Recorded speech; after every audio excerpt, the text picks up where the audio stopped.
Welcome. Hello, my name is Ernest. You can call me Tito. In this video, I'm going to show you how to use 100% of your computer processor and memory space. Okay, I'll begin this by telling you a story. I once bought an i7 computer for one of my friends, and from the time that we brought the i7 machine to the house, any moment, any seconds, this guy has been calling me that the machine has been running slow. The i7 has been running slow. I was like, how can i7 be running slow like that? Because it's a new machine and it's a quality machine too. I'm using i5 and that i5 is not running slow, and it's an old system too. Okay, so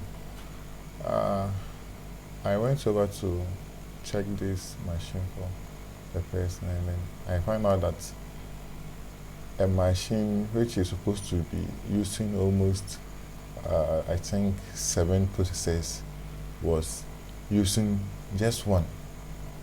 Okay, so only one processor has been assigned to the machine, so the machine is working as if it is an i1.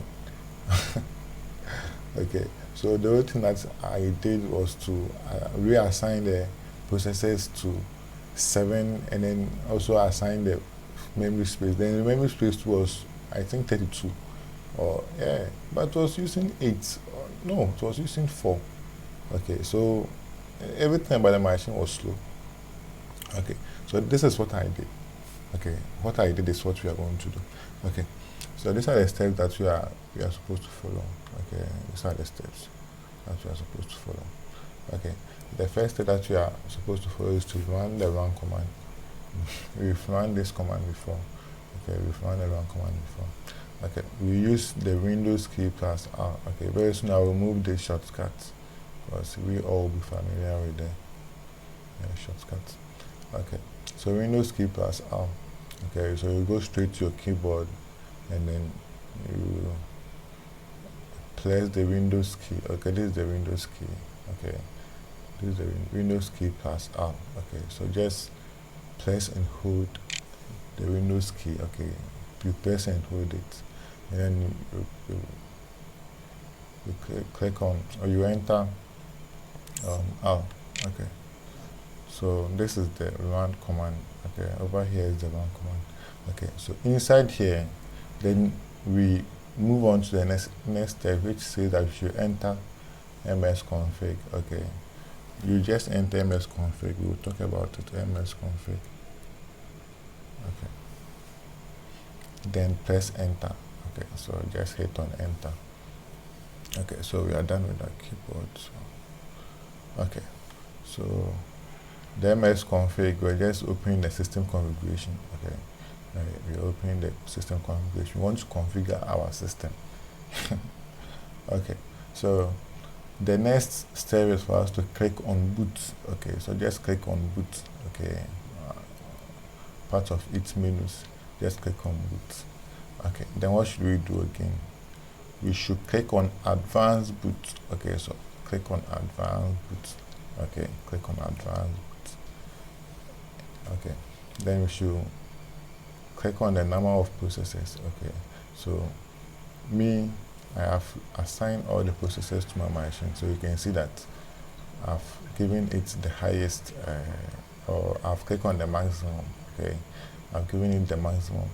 Okay, but maybe you might be using 1 or 2 or 3 or 4, or you are just using 2 processors, but you are using 1 of it. So just reassign the 2 to it. Okay, that is the maximum. Okay, me, I'm using 4 processors, so my maximum is the 4. Okay, and then after you have selected the maximum over here, okay, then you go to the memory space. Okay, the maximum memory space. As you can see, I'm using 0 of my memory, but that's not possible. Okay, that's not possible. I'm using a lot of memory. How can I use 0? Okay, so just click on the maximum memory. Okay, just click on it. It will select the maximum memory that you are using. Then that is all.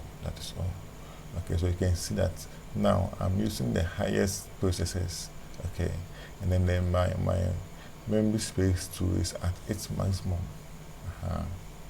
Okay, so from here you just click on OK. Okay, just click on OK. Just click on OK. Then you have to apply. Okay, okay, you click on apply. Okay, after that, there's no configuration, you cannot save the blah blah blah blah blah for later. Blah blah blah. Don't worry about that.